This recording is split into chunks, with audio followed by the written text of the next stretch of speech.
好，来乡亲啊，继续来看这个台中第2选区立委的补选，民进党的林静怡是拍败着国民党的颜宽恒。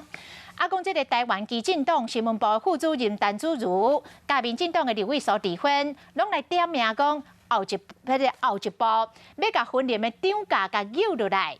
也毋过，主持的媒体人黄盈阳认为讲，这个分林关甲台中第2选区的选民结果无共款，想要复制对战这个颜价的模式，甲这个分林的涨价甲扭落来，这毋是简单的代志。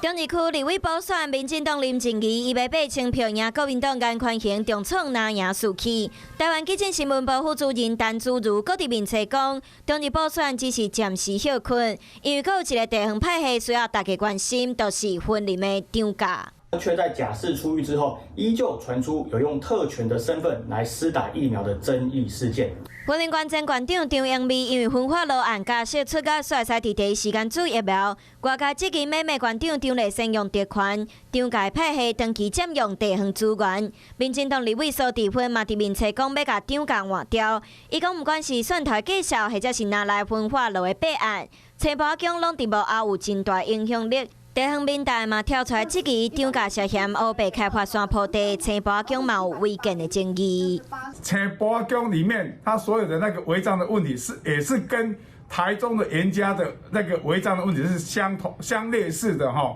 不过，资深的媒体人杨永明认为，分林的人口老化，搁无人口刷入去的刺激，真歹改变在地结果。和台中第2选区的人口结果无同，另也想要利用对战颜价模式，无这么简单。苏治芬委员的言论一向仇恨值都很高哦，这个是苏委员选择的从政方式，本府不予置评。